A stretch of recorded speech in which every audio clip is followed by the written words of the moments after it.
Are the super stretched stocks risking a retreat right now? And do the markets fall much during an election year?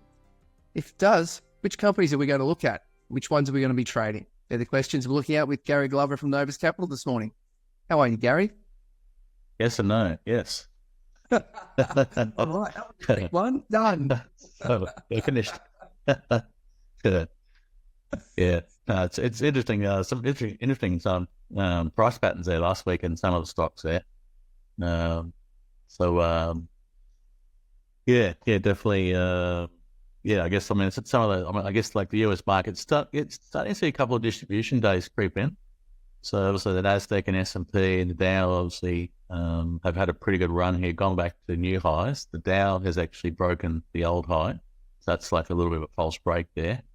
The S&P and the Nasdaq haven't made a false break. They're still pretty firm there. The Nasdaq's still pretty strong there. And then if you look at NVIDIA, that's still really strong. So that's not sort of showing signs of weakness just yet here. So you got a little bit of divergence amongst the indices, but as we know in the past there, they all haven't moved together at the start there. There's been one that's sort of led a lot of the times or moved before the other. So, but I'm a little cautious here, just sort of feeling like we've had that little bit of a pullback, 8% on the S&P. I think the Dow, or S&P, the Nasdaq, I think maybe a bit less on the Dow, might have been sort of 6 or something. Maybe it's only about 4.5 for us or something. So, but it's a real sort of mixed bag out there. But I'm still wary of the fact that this is election year. A lot of June, August, October lows in the election years, and usually some mid-year weakness there, Chris, as well. So whether that's pull back into May sometimes, that's the normal sort of cycle which we're not following. But the less normal is to sort of pull back into sort of that sort of June, July, sort of August sort of period there. So it just might be choppy here until then. So just wondering, are we going to get a pullback, just a little pullback, like a little overlapping sort of top here? Or are we going to do something like the 60-year cycle where we expand to a margin new high and then go back up again, maybe get a new margin new high again? So to me, it's still pretty bullish for 2024. Most of the cycles are pretty bullish into the end of this year. So I just feel like we need a bit of a pause here, a bit of a consolidation. In terms of us feeling that, having a strong second half here, we do need to have a little bit of a bit of rejection in. So nothing too negative here. We don't get big corrections in these election years. Don't get too big pullbacks in these fourth years either. So just in terms of all the cycles there, we don't get big moves there. As I say, like that 8% there that's about the usually the sort of size of it. Particularly first legs or on average as well. Election years, that's exactly why we took our short off after having that 8% move. But we could get another pullback there. I just don't see it being large. That's the reality here. I think it's a pretty messy, choppy market here, and the volumes on our market are sort of suggesting the same. It's just volumes have gotten lighter here. So it's a bit of a mixed bag there, but we've had a couple of distribution days on the US market, so that's indicating that as we've gone to a new high here, the selling has increased. So that's telling us to be a little bit cautious of this drive there, and we know that in the past there we do get weakness into that mid-year of those election years, and the 60-year cycle does suggest we could get a possible broadening pattern here. I don't know if it's going to broaden. I almost prefer just that US market maybe coming back and making pull back maybe something like 6 or 8%, but come back to make a higher low and then maybe even go up again. And just have a bit of a choppy period there. We can do a bit of a messy sort of chop on the side here, and then still resolve ourselves to the upside without going to a new low. So that's also quite possible here. So, the choppy market's definitely on the US. And that's probably going to transpire and follow through to the Australia without a strong lead one way or the other. We're probably going to follow suit. Is that your view?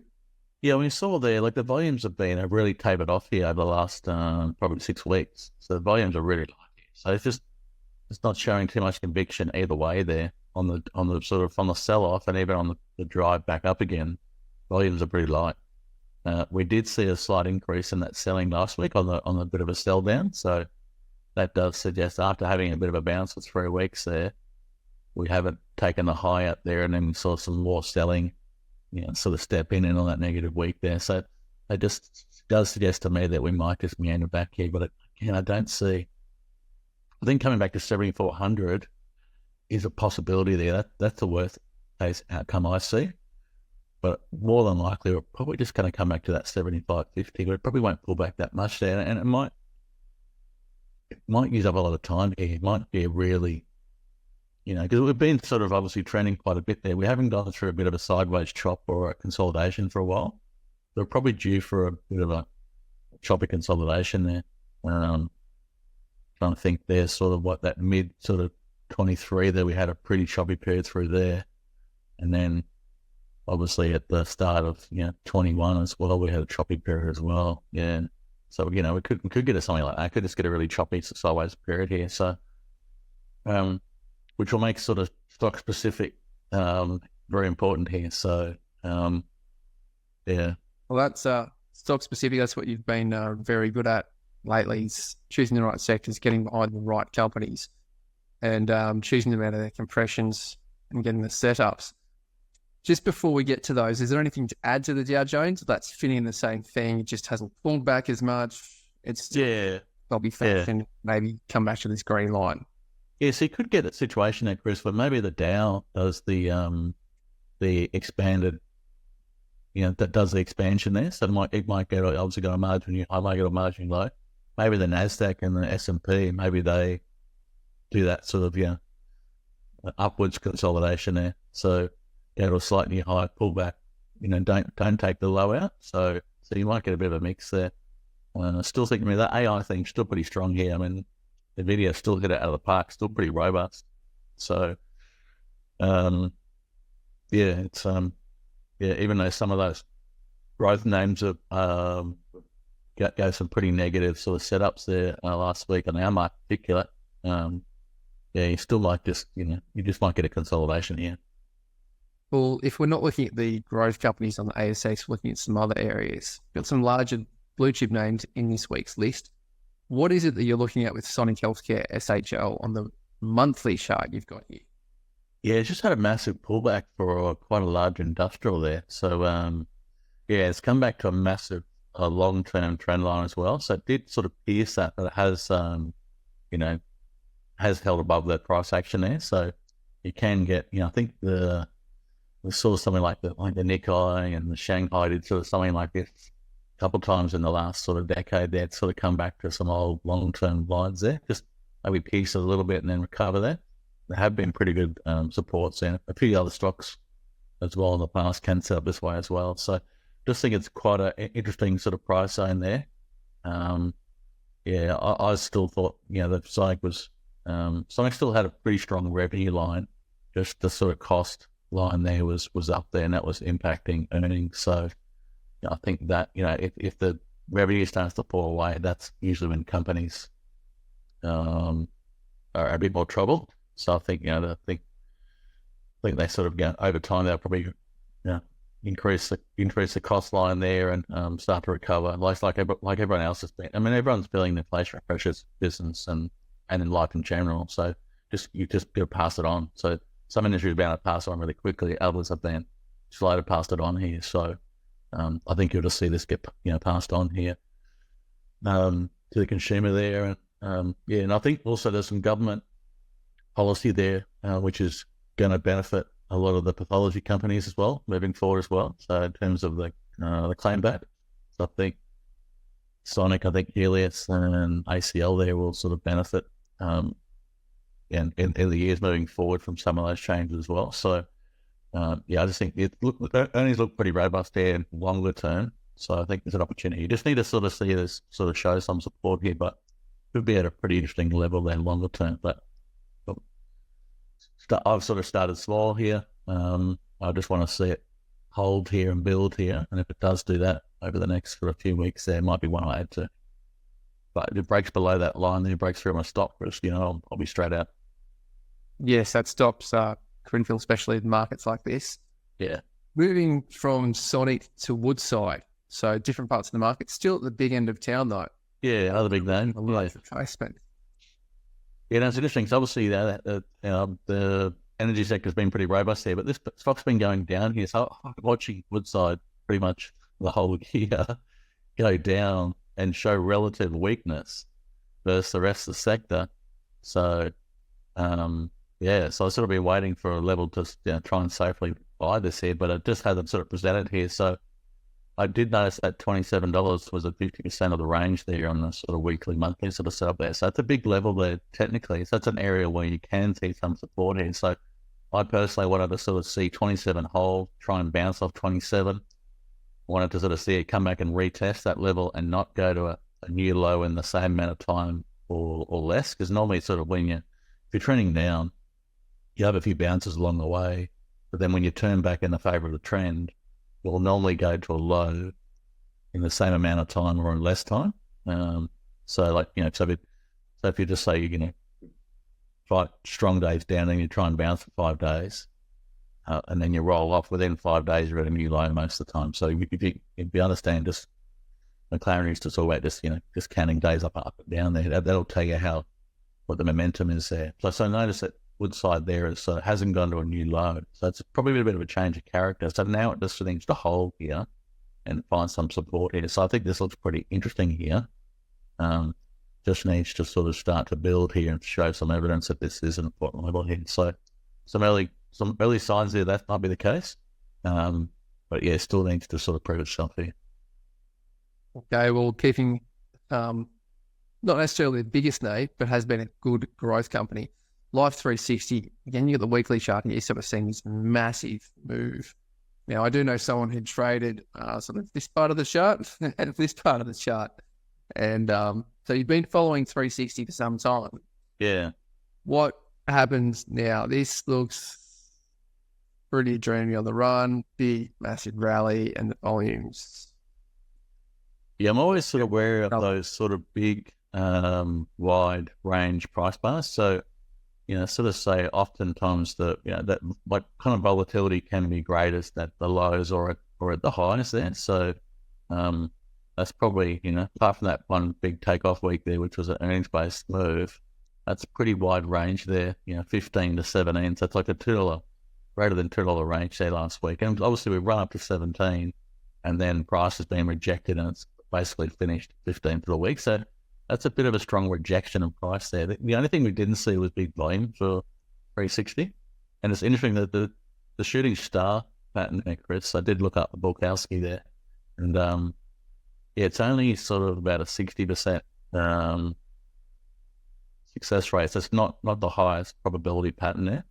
But what I saw was I didn't see one of them. I just saw many. On the week I was going through a lot of the growth names and they all looked the same. They all had this sort of big final move here and then price rejection there. So I just sort of saw these shooting stars. So on its own and in isolation, probably not so much there. But I noticed that sort of like, I think this had one actually in July there last year. Even before that, yeah. And then actually went slightly high, or didn't actually go higher than that, but basically sort of tried to retest there. Yeah. Interesting actually that one you highlighted, Chris. Bulkowski actually says that a lower shooting star, much higher probability of success. Okay. So so that's but yeah, still a bit of a sign that price has been rejected there and some profits been taken there. So it does sort of just lend us, to a little bit of caution there for me. Okay, so a bit of caution on 360, not necessarily trading that one right now. Webjet, well, out of COVID, you had followed quite closely those who did the raisings, what their market caps looked like, and how quickly they got back to their market cap post-raise that made it equivalent market cap to pre-COVID periods. So you covered that in quite a lot of detail, but we've got Webjet here reclimbing. You've got the weekly and you've got, well, What's that pattern again?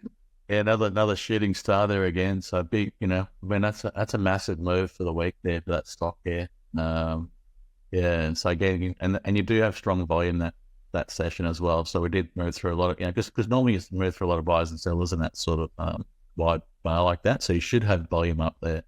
But again, it's sort of gone all the way down there and then kind of rejected the price there. So that is a bit of a, it's another sort of sign of rejection of those high prices there, some profit taking there, and it does, definitely suggests some caution there. And so I just kept seeing these over and over again when I was looking through a lot of the growth names. So again, on their own, not the highest probability pattern, but when you see so many of them there, all in unison, then we've seen a couple in the last couple of weeks as well. So there's just definitely a sign of a bit of caution here, and particularly if that market going to a new high there and start to see a few distribution days as well, we're telling us to just be a little cautious there. For me, just some of the signs there are telling me to just be a little bit more defensive here.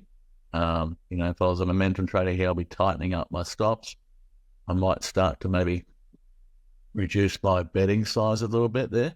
I'd just be wanting to take a little bit of risk off the table here. I wouldn't want to be having wide stops here at the moment. Market's had a pretty good run here. Just starting to show signs of maybe some profit taking start to take place here. Okay. So we've got Webjet, that other shooting star, spinning top formation. WiseTech Global, look, a great growth company, a great chart. Look at this, coming from $25 to $100 in this weekly chart. But you've got sort of, is this 2 attempts to try and get over this high and get higher and just not? Yeah, you got a little mini sort of shooting star, not quite as prevalent as the last two, but you do have that sort of about a 5-wave or almost sort of 7-wave rally here out of that last low there, Chris, as well. So seen in the past there of some of those rallies there, particularly I think that 2023 low, that was like a 7-wave formation into the high. This is like probably a bit more than a 7-wave into this high as well. So just got a few signs there of price rejection at this new highs there, just not following through there. So again, they're not high, they do fail these signs. They can push higher, but we're just seeing so many of them all in tandem there. And if you look at the next chart there, we saw this exact setup a couple of weeks ago on one of the bigger names, WES Farmers, and then we've had that follow through here. We've definitely seen, So it does sort of indicate a bit more downside when you see that. So just what I'm saying, just seeing lots of these shooting stars here, lots of rejection, lots of profit taking place here, starting to see a few distribution days. So that's just that, that's telling me to be very cautious here at the moment here. We don't see big pullbacks in these years. We're probably more likely to see, maybe a 6 or 8% maximum, and more likely to be choppy and more consolidation there in that US index there. So you might see some movement in some of the stocks there. What that often might mean for stocks is you probably get some reasonable pullbacks in stock, not massive pullbacks, but some reasonable ones there. And maybe you'll see some rotation. So you'll see some stocks go up, some stocks go down here. Some sectors cool off there. So hopefully the 30-30, Chris, will get some good sectors that might light up there and give us a strength there. But yeah, it might be choppy for a week or two there, but some sectors should emerge here. I'm already seeing a few sectors that have been underwater for a while start to emerge, but I'll be interested to see if they can pop up here in your screens there on Friday. That's a good one that we'll look at on Friday, because you've been showing us all these charts that you wouldn't be trading. So it would be good to see what you are trading, but clearly that's a signal and indication of what you were talking about at the start with the markets, sort of distribution days and a bit of caution coming in with these leaders. The last chart that you've got in this week's report, well, it's not topping. It's definitely come some way from its recent high. Yeah. So what's the lesson we're pulling out of here from Satire CTT? Yeah, interesting evolution there. Obviously, this has been one of the growth names. And if you go back to October 22, which is the low in the market, this was one of the stocks that was basically showing relative strength at the time there. And then I think the first leg up was about 140%. And I think the stock went up probably about 500 or 600% into the high there. But technically, what it's done here is it's gone all the way back up and made a marginal new high on the weekly. And that it's that, yeah, it's done, so normally sort of like, they call that maybe like a fifth wave, and you'll pull back to where that last drive started, exactly where you. So we've come back to where that normally come back to. So a lot of electricians will be saying, "Oh, this come back to wave 4 here. This is where we buy it."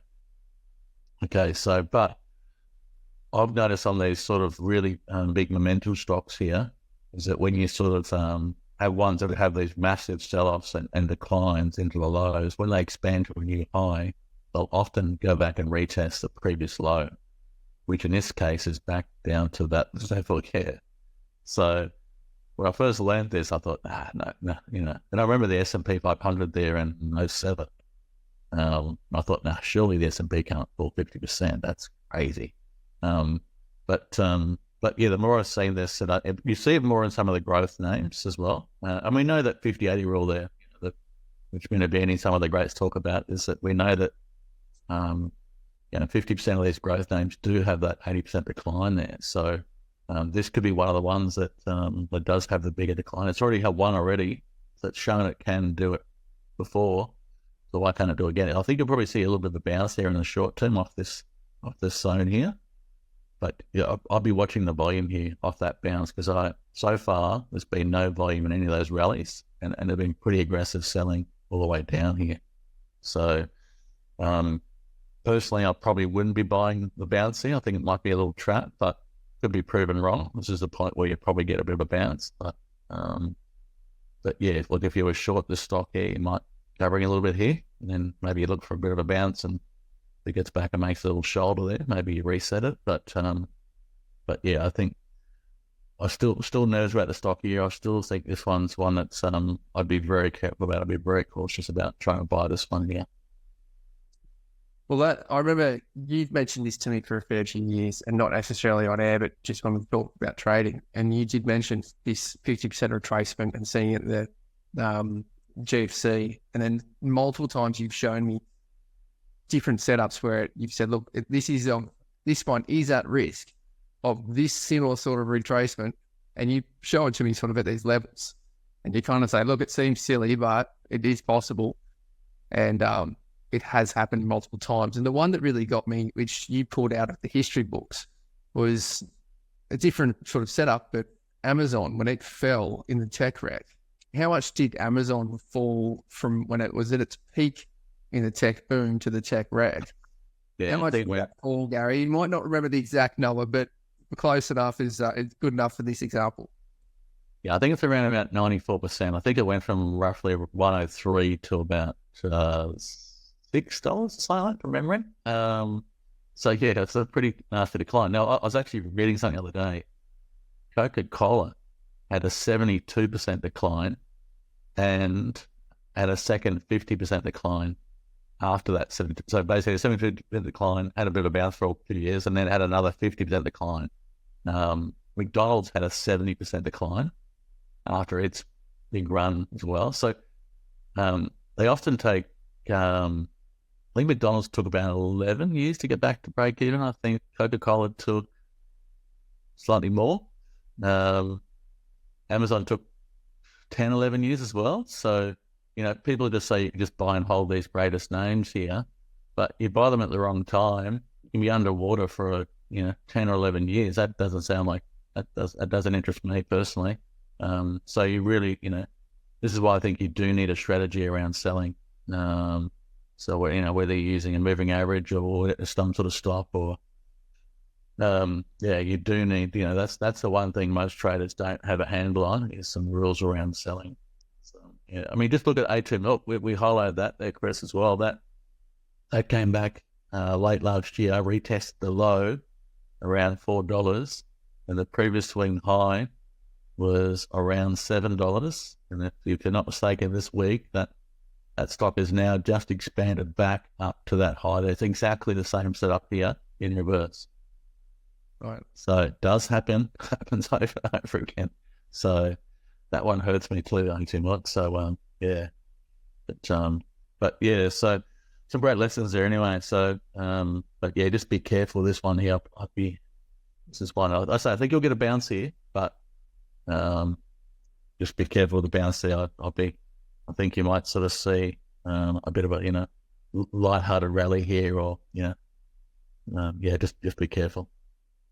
There's some good cautions for us to look at in this week. And as you mentioned, we'll have a look at the top momentum companies and try pull out some leading themes to find some strong shares to trade in the week ahead. We'll do that on Friday. So we'll say thank you very much, Gary Glover from Novus Capital. Thanks, Chris. We'll put a link below to the 30/30 list, and also on the right-hand side, Gary's also mentioned trading setups. There's a playlist there. Over on the left is his X or his Twitter handle if you want to follow him there.